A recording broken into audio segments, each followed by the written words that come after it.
Olá, eu sou o Ricardo Tchaikovsky e hoje eu vou falar um tema que eu já estava adiando faz tempo. Vou falar de um tema que eu estava adiando já faz um pouquinho de tempo. Todavia, como um membro da Sociedade Luciferiana de Estudos Esotéricos pediu que eu falasse mais sobre esse sistema de magia, então eu decidi que era hora de falar sobre isso. E eu estava adiando porque realmente eu sei que as colocações que eu vou fazer aqui podem parecer um tanto quanto polêmicas, mas minha intenção não é polemizar nada, eu não gosto desse tipo de vídeo. Porém, é um fruto dos meus estudos e eu quero apresentar para vocês aqui. Hoje nós vamos falar sobre a magia sagrada de Abramelin, o mago, o santo anjo guardião. Para quem não conhece, né, esse sistema é um sistema que ensina como convocar o seu santo anjo guardião e à medida que você convoca ele, ele se torna então um professor para você e vai te ensinar uma série de técnicas e vai te passar uma série de conhecimentos, tanto conhecimentos dentro da magia e do ocultismo, quanto conhecimentos até da sua própria vida, da vida mundana. Ele vai ser o seu professor supremo no caminho. Resumindo aí porcamente, mas é mais ou menos isso. Tá? E esse livro, ele é considerado por muitos o suprassumo da magia, o suprassumo da magia ocidental, ou seja, o que há de melhor dentro do conhecimento mágico do Ocidente. Então, esse livro ele é muito querido por grande parte dos ocultistas, dos quais eu não faço parte, né? Eu não acredito, na verdade, que a magia sagrada de Abramelin seja o suprassumo da magia. Na verdade, como pretendo expor aqui nesse vídeo, eu acredito que, na verdade, esse livro ele foi projetado para ser uma antítese do sistema de magia tradicional ocidental. Ou seja, ele é para contrapor, ele é para combater a magia tradicional ocidental. Tá? Então, eu não acredito que esse livro seja uma evolução do conhecimento mágico do Ocidente, mas sim que ele foi criado para se contrapor a esse conhecimento e para descreditar esse conhecimento, né? Para fazer com que as pessoas deixem de seguir pelo modo da magia tradicional, cerimonial, e seguir pelo o sistema apresentado nesse livro. Veja bem, eu não estou dizendo que esse sistema é inútil ou que esse sistema é, é prejudicial ou que esse sistema é ruim. Não estou falando nada disso. Eu só estou falando que, dentro do meu ponto de vista, o propósito explícito desse livro é ir contra tudo que se tem aí documentado de milênios da tradição de magia do Ocidente. O livro ele foi pensado com esse propósito. O livro ele é dividido em três partes, né? Na primeira parte, o livro ele traz a biografia, a autobiografia do Abraão, o judeu. Né? Na segunda parte, ele coloca as instruções para você fazer, para você executar a ritualística do sistema. E na terceira parte, ele descreve os quadrados mágicos, que na verdade são inúteis pelo motivo que eu já vou falar para vocês. Né? Esses quadrados mágicos que o livro apresenta são os quadrados mágicos atribuídos a Abraão, o judeu, mas eles não vão servir para quem não seja o Abraão. Né? Na verdade, quando você executa a ritualística do sagrado anjo guardião, o seu sagrado anjo vai te passar seus próprios quadrados mágicos, nos quais você vai usar e ter êxito dentro das suas práticas. Então, esses quadrados são mais sugestões, são mais para você ver o tipo de trabalho que o seu sagrado anjo guardião vai lhe passar, mas eles não têm poder em si, né? Eles não têm poder porque eles servem apenas pro dono dos quadrados mágicos. Cada pessoa que executa a ritualística do sagrado anjo guardião vai receber seu próprio conjunto de ensinamentos, né, referentes à época da qual você vive, né? Então, aqui muitas das técnicas dos quadrados mágicos são para resolver problemas que existiam na época do Abraão, né? E hoje você pode enfrentar até os mesmos problemas, mas hoje você tem problemas específicos. Então, o seu sagrado anjo guardião vai te passar os quadrados para resolver esses problemas específicos que você tem, tá? Então, esses quadrados eles são a títulos de exemplos.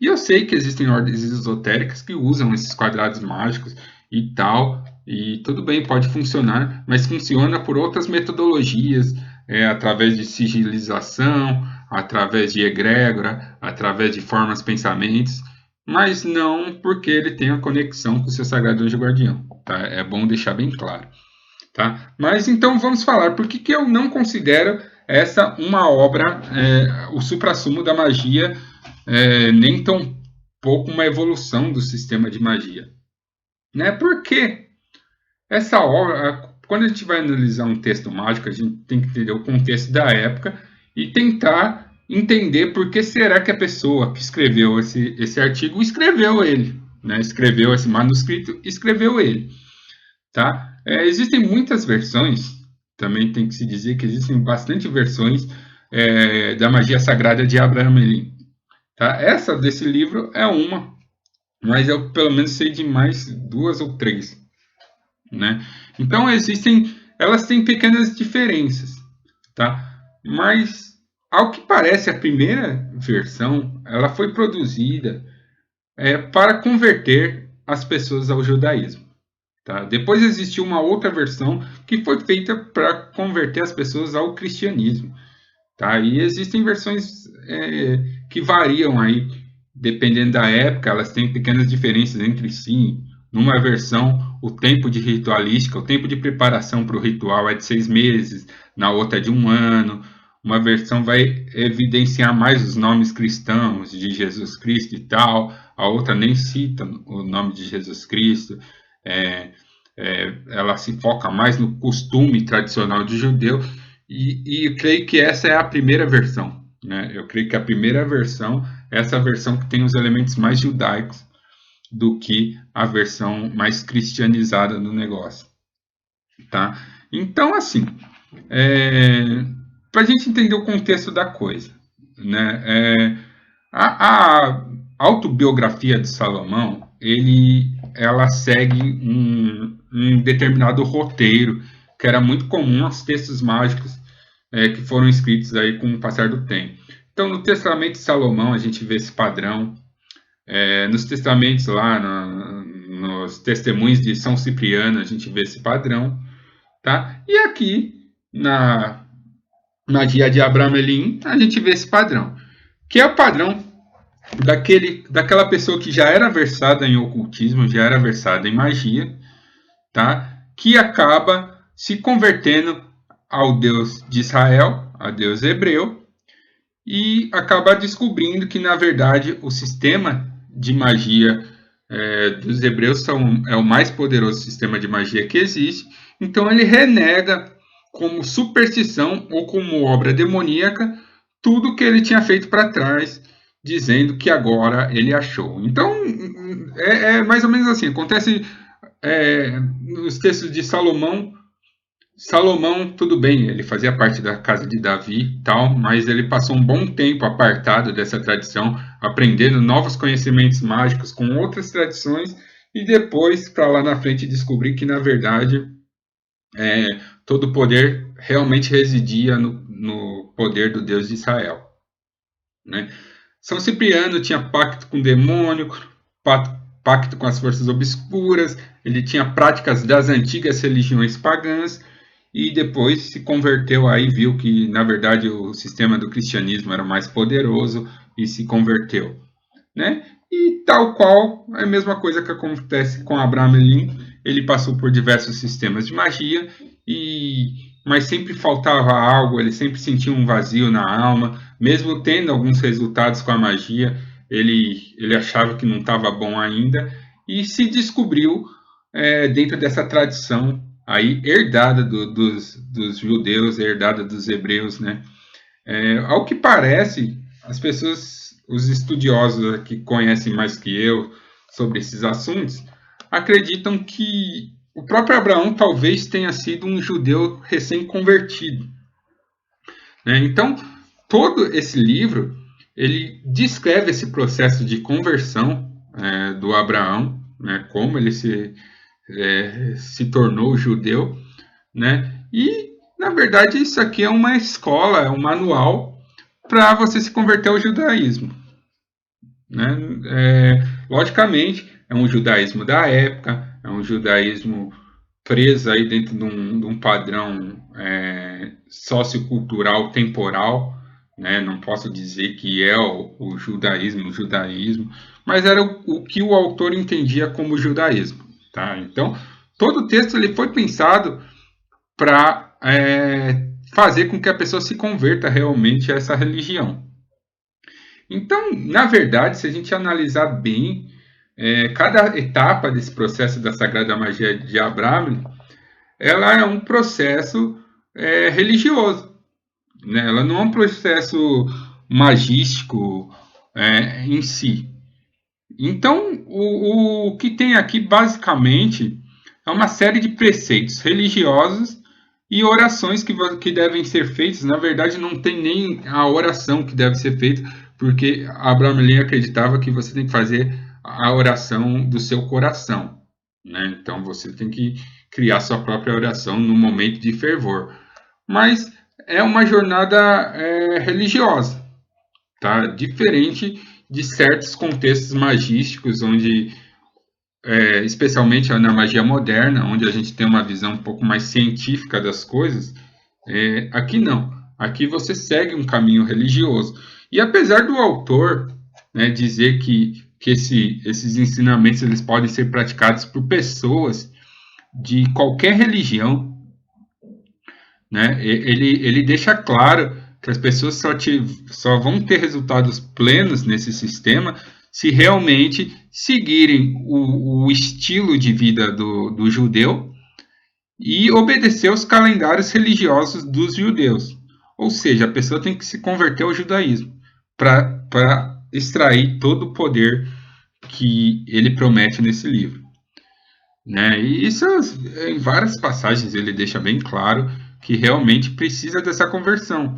Apesar de nas entrelinhas ele falar que não, que você pode adaptar todo esse conhecimento à sua religião, mas você vai ver que, na verdade, o que são esses preceitos que ele ensina? É o estilo de vida de um judeu da época. Então as pessoas falam, nossa, é muito difícil fazer a magia sagrada de Abraham, seguir todos os preceitos. Realmente, se você não é um judeu da época, é difícil. Mas para um judeu da época, não era difícil. Porque era o estilo de vida dele. Ele já tinha esse estilo de vida, então não era nenhum sacrifício. Mas para quem que era de fora da religião dos judeus, aí sim, ele ia ter que fazer sacrifícios. Então é por isso que eu tenho para mim que isso é um livro de conversão religiosa. Novamente destacando que não que a magia aqui que esteja aqui não funciona, tá? Mas simplesmente que as etapas para você atingir esse ritualística, todas elas te levam para mais cedo ou mais tarde uma conversão religiosa, tá? Então eu creio que esse livro foi pensado exatamente para converter pessoas ao judaísmo, ou a visão que o Abraão tinha do judaísmo da época, né? Então, todo isso me leva a crer que sim, que esse é um livro de conversão religiosa mais do que um livro magístico, né? Porque na verdade ele fala bem pouco de fórmulas mágicas e tal. E por que eu falo que ele se contrapõe, que ele é uma antítese ao sistema de magia ocidental? Porque o autor afirma em mais de uma passagem que todos esses sistemas de magia, tudo esse conhecimento de magia tradicional, ou é fruto de superstição, ou é fruto de obra demoníaca. Né? Então ele fala que horas planetárias não servem para nada, astrologia não serve para nada, círculos mágicos não servem para nada, gestos ritualísticos não servem para nada, ungüentos, poções e tal não servem para nada, a não ser que elas sejam respaldadas por uma fé maior. Então, resumindo, a fonte de poder absoluto é o Deus, é o Deus criador na qual o autor acredita, tá? E só ele que tem poder, tá? Então, quando você faz a sua conversação com o sagrado anjo guardião, então na verdade você está estabelecendo uma conversa direta com o Criador, e é daí que surge o poder, né? Então, talismãs, nada dessas coisas o autor acredita como funcional, embora em algumas partes do livro você vê que ele ensina até a fazer alguns talismãs meio veladas, as partes da moeda, dos pagamentos, entendeu? A gente vê que tem um resquício de magia aí, de consagrações e tal. Porém, publicamente ele fala que não, que não tem nada a ver, embora toda a metodologia te leve a pensar em outra direção. Né? Então, esse texto foi um texto produzido claramente para se contrapor, né, a tudo que a gente tinha de conhecimento da magia ocidental. Sendo assim, a gente não pode dizer que ele é uma evolução do sistema, que ele é o suprassumo do sistema. Ora, se ele foi escrito para se contrapor a um sistema, ele não pode ser a evolução desse sistema que ele quis se contrapor. Ele é uma coisa diferente. Então, por isso que eu me coloco contra esses magos que colocam tudo no mesmo saco, que a magia sagrada de Abramelin faz parte das chaves de Salomão, que faz parte do Grimório Vero, que faz parte do sistema de magia tradicional salomônica, que faz parte da teurgia. São sistemas diferentes, cara. Eu não vejo eles como complementares. Eu acho que um se sustenta sem o outro. Se você quiser seguir só por aqui, é o mais indicado. Se você não quiser seguir também, você pode ignorar esse livro. As pessoas falam que ele é a maior recomendação. Não, depende do seu estilo de vida, né? Depende do que você quer para sua vida. Talvez, se você for um cristão ou um judeu, talvez esse seja realmente um dos melhores livros para você ter como magista. Agora, se você faz parte de outras tradições, tradições pagãs, tradições de religião afro, tradições de magia europeia aí, ligadas ao paganismo, novas vertentes de luciferianismo, satanismo, magia do caos. Então, creio que não é tão fundamental assim. Né? A magia do caos ainda você pode extrair algumas coisas, igual eu falei, que tem ordens que usam aqui os quadrados mágicos, então talvez você consiga ativar magicamente esses quadrados usando outro sistema que não seja o original dele. Por isso que eu falo, às vezes os quadrados podem funcionar, né? Mas não porque você tem uma conexão com o Sagrado Anjo Guardião, porque você ativou eles de maneira diferente. Né? Mas isso é complexidades. Né? Então vamos falar aí do sistema em si. Né? O que acontece com o sistema em si? Então o sistema é uma série de jejuns, orações, meditações que devem ser realizadas em determinados períodos do ano, em determinadas horas pré-estabelecidas, onde depois de um prazo de algumas versões 6 meses e um prazo de outras versões de um ano, você então faz o grande ritual de invocação do seu sagrado anjo guardião. Deu uma falhada na câmera aí, mas eu tô operando na câmera de qualidade inferior aí, então me desculpe. Então, depois de 6 meses ou um ano, você faz essa grande invocação para ter contato com esse ente espiritual, que é o seu santo anjo guardião, que vai lhe ensinar os processos mágicos de invocar outras entidades e até de resolver problemas que estão acontecendo na sua vida e que você precisa resolver para seguir em frente. Então ele é um grande marco, porque ele vai te ensinar tudo o que você precisa saber para ter uma vida próspera, confortável e para poder se dedicar só à vida espiritual, sem se preocupar com os problemas mundanos. Então ele resolve todos os seus problemas mundanos, ele não, ele ensina você a resolver seus problemas mundanos e a invocar as entidades que vão fazer com que você faça isso. Porém, tem um grande porém aí, que as pessoas não levam em consideração. Mas existem duas versões aí desse sistema, né? Uma, ela implica que você tenha uma criança para servir de médium, porque o sistema coloca que o único ser que pode, tão puro, que pode ver um anjo, seria na verdade uma criança virgem, uma criança inocente, uma criança pura, uma criança imaculada. Então, você necessariamente vai precisar de uma criança de uma certa idade, né, até uma certa idade, para ela servir de médium. E o sistema coloca que, na verdade, essa criança ela vai entrar num estado de transe e não fica explícito se o Sagrado Anjo Guardião fala através da criança ou se ele fala com a criança e a criança te passa as informações. Enfim, ela vai servir de um portal para esse Sagrado Anjo Guardião. Então, na verdade, você nunca vê o seu Sagrado Anjo Guardião. Você só conversa com ele através dessa criança. Porém, existe outra versão, e essa versão aí ela é bem baseada nos papiros mágicos greco-egípcios. Na verdade, os papiros mágicos eles já colocavam a necessidade de uma criança.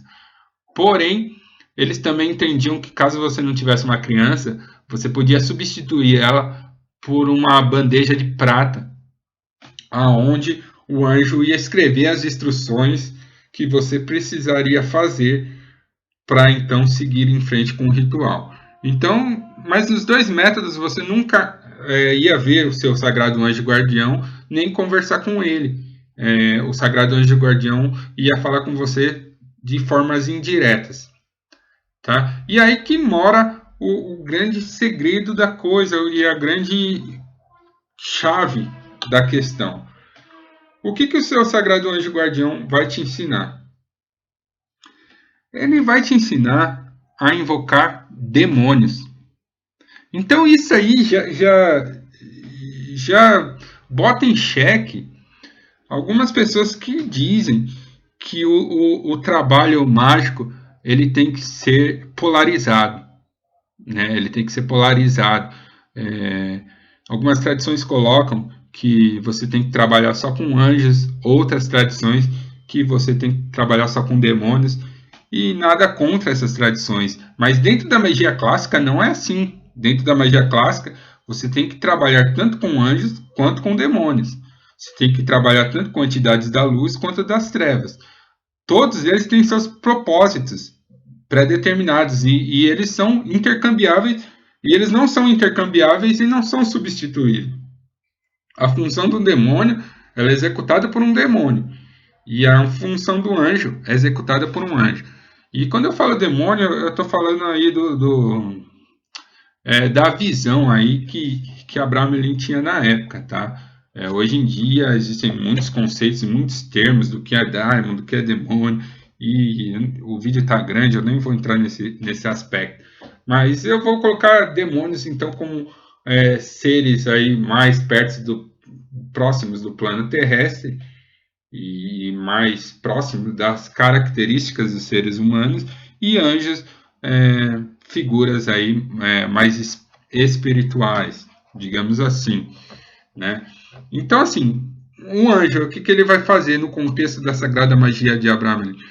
Um anjo, ele vai te mostrar o código, ele vai te ensinar como que funciona o processo de concretização de uma ideia, ou seja, como uma ideia passa dos planos espirituais através de uma cadeia de manifestação até se concretizar em realidade aqui no plano físico.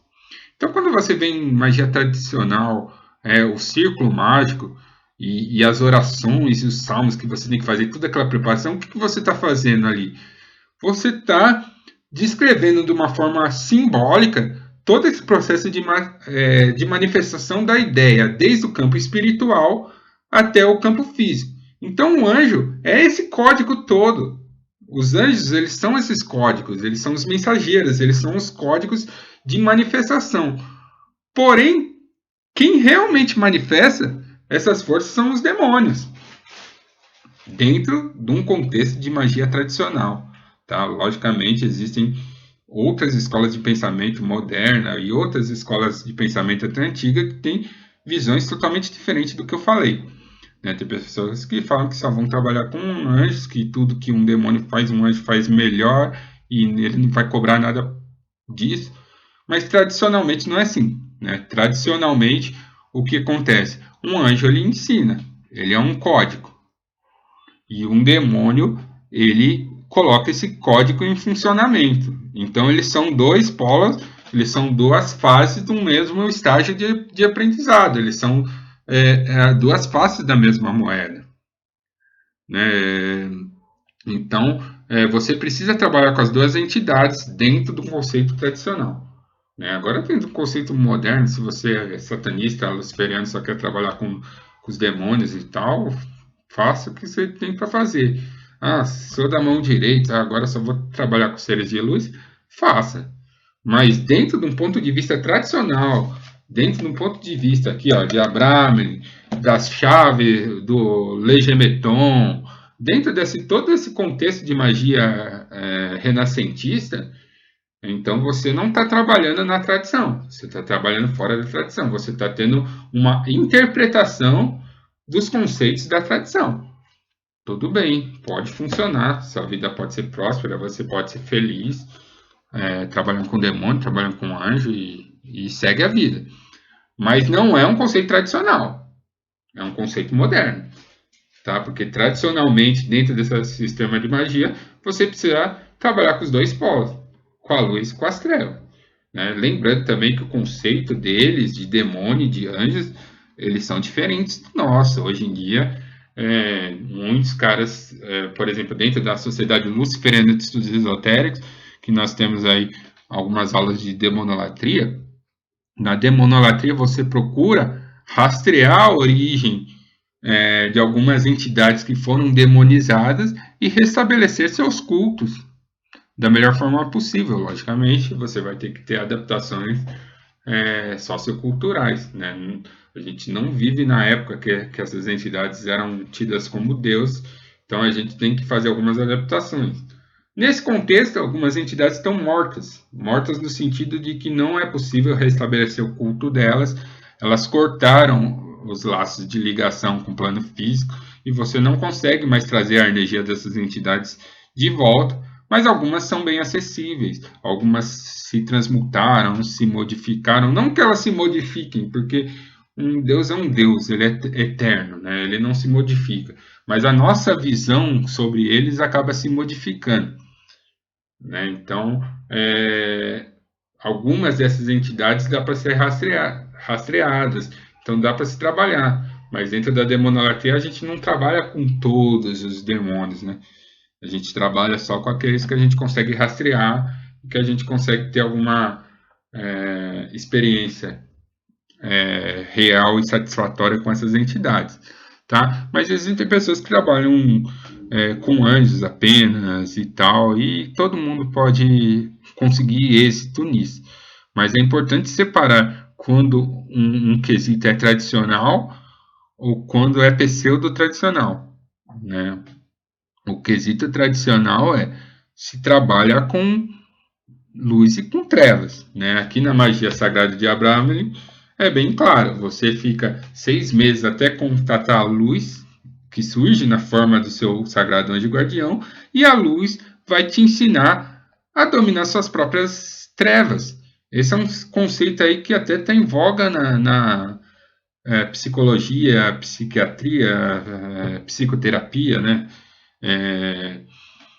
Que até foi ressuscitada aí na ciência moderna, que era a versão do mago tradicional, né? Então os anjos eles ensinavam os seus códigos para você trabalhar com as suas próprias trevas e transformar os seus defeitos em virtudes, né? Então o trabalho com um demônio, no sentido tradicional, nada mais é do que você transformar seus defeitos em virtudes, né? Isso pode ser interpretado de uma forma simbólica ou de uma forma literal. Esse é o grande segredo da magia. Então você se polarizar, falando que o mundo é de luz e de coisa, você não vai alcançar o. Você não vai fazer a grande obra. Tá? Ah, vou polarizando os demônios porque os demônios realizam nossos desejos. Para vocês entenderem um padrão bem interessante. Se você usar os demônios só para satisfazer seu ego, seus prazeres mundanos, sem ter acesso aos códigos que os anjos te proporcionam, você vai ser escravo dos demônios. Tá? Agora, se você só tiver os códigos, mas não colocá-los em prática, você vai ser escravo dos anjos. E um mago tradicional, ele queria fugir da escravidão, porque ele se considerava um avatar de Deus na Terra. E não era heresia, eles não tinham isso como heresia, como blasfêmia. Eles realmente acreditavam que se você tivesse, por exemplo, fé em Jesus Cristo, tal qual está escrito lá na Bíblia, você ia conseguir fazer muito mais do que ele, do que o próprio Jesus Cristo, porque assim Cristo falou. A gente tem que entender que o contexto da mentalidade medieval era a mentalidade judaico-cristã. Então, eles realmente acreditavam nisso. Então, eles acreditavam que se eles tivessem comunhão com o Criador do Universo, a coisa ia funcionar do jeito que eles escreveram. Tá? Eles tinham genuína fé nisso. Isso que as pessoas cometem o erro de querer julgar os povos do passado com os olhos que tem no presente, mas a gente não pode esquecer que eles realmente acreditavam nisso. Então, quando a pessoa fala, um daimon, um ser milenar, não vai se curvar a um ser humano. Isso é uma visão moderna, mas na visão deles lá, ele não estava se curvando ao ser humano, ele estava se curvando à vontade de Deus na Terra, porque o mago era o Logos manifestado, ele é o verbo de Deus na Terra. Então, era a essa força que o daimon se curvava, entendeu? Nesses contextos de magia cerimonial, especialmente salomônica. Então as pessoas falam, não dá para lidar com essas entidades, porque essas entidades vão enganar a pessoa. Realmente, se você estudar toda a tradição magística, a evocação daimônica ou demoníaca, ela é o último estágio de um processo magístico mais complexo. Então, na Sagrada Magia de Abramelin, você passa aí de 6 meses a 1 ano se preparando para convocar as entidades de luz, para só então lidar com as entidades das trevas. Né? No Legemeton é a mesma coisa. Né? Se você pega todos os 5 grimórios, então você vai lá no estágio. Orações, meditações, jejum, preceitos. Mesma coisa aqui do Abramelin. Preceitos. Tá? Aí depois você vai lá, entra em contato com os anjos, com as forças angelicais. Você vê que apesar de eles tentarem se contrapor, você vê que o estilo é o mesmo, né? Cada um puxa a sardinha para o seu lado, mas você vai ver que o modo operandi é muito parecido. Então aí eles invocam as entidades angelicais. Aí vão aprender uma série de procedimentos com essas entidades. Então, a confecção, no caso da magia tradicional salomônica, confecção de talismãs, a banhos, a preparações, a ritualísticas específicas e tal, talismãs, cantos, tudo. Você vai aprender uma série de coisas com esses entes angelicais. Para quê? Para se preparar para evocar os daimons. Na Sagrada Magia de Abramelin, você tem contato com o seu Sagrado Anjo Guardião e ele vai passar todas as recomendações. Tanto que o autor, ele nem especifica muito certas coisas, porque ele fala, não, o seu anjo vai passar isso. Então isso aqui é só um exemplo. como aconteceu comigo, mas com você pode ser diferente, porque seu anjo, ele pode passar outras coisas para você que não passou para mim. Por quê? Porque o anjo vai passar as coisas em relação à sua vida.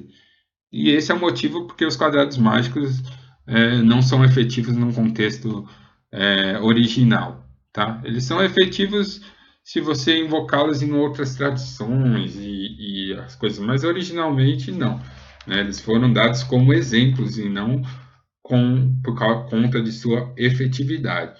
Porque seu Sagrado Anjo Guardião vai passar os quadrados mágicos que fazem sentido para sua vida, vai te passar as hierarquias infernais que representam que simbolizam seus próprios demônios internos, suas próprias aspirações e suas próprias ambições. Então, cada ser humano vai ter uma hierarquia diferente infernal. Então, eu também vejo algumas ordens esotéricas seguindo a hierarquia demoníaca que passam aqui nesse livro, mas a hierarquia demoníaca ela está em constante, ela é mutável, né? Ela é mutável, na verdade, porque ela representa os medos, as angústias, os defeitos e as limitações humanas. E embora a maioria dos seres humanos tenham praticamente as mesmas limitações, elas se manifestam de maneira diferente para cada indivíduo. Então, cada hierarquia demoníaca dentro daqui da sagrada magia de Abramelin vai ser diferente. Tá? Então é isso aí que eu tinha para falar da sagrada magia de Abramelin. Resultados das minhas introspecções, dos meus estudos, das minhas conversas com as entidades espirituais, com as quais eu tenho relacionamento. Então, assim, pode ser que você tenha chegado a outras conclusões, que suas práticas espirituais tenham te mostrado outras coisas, e não tem nada de errado quanto a isso. Segue o barco, né? Cada um com seu esquema. Mas eu acredito que eu passei bastante informações aí que você realmente não acha aí, porque apesar de a maioria das pessoas saberem tudo isso que eu falei, a maioria dos magos praticantes saberem o que eu falei, eles costumam não passar essas informações em público, nem sei por quê, porque na verdade não são coisas tão secretas assim, tá? Então é isso aí. Sou Ricardo Tchaikovsky, força e honra. Ah, tá. Se você quiser estudar melhor esses assuntos, se inscreve na Sociedade Luciferiana de Estudos Esotéricos. Eu vou deixar o link na descrição. A partir desse mês aí de dezembro, que iniciou essa semana aí, a gente vai começar com as aulas sobre Goécia.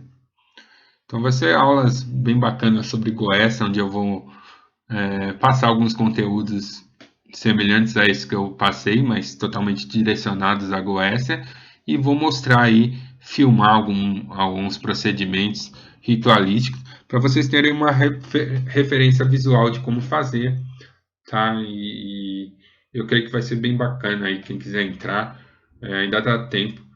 Essa primeira semana de dezembro, na segunda semana eu já vou começar os vídeos, então é bom vocês entrarem rápido, tá bom? Sou Ricardo Tchaikovsky, força e honra.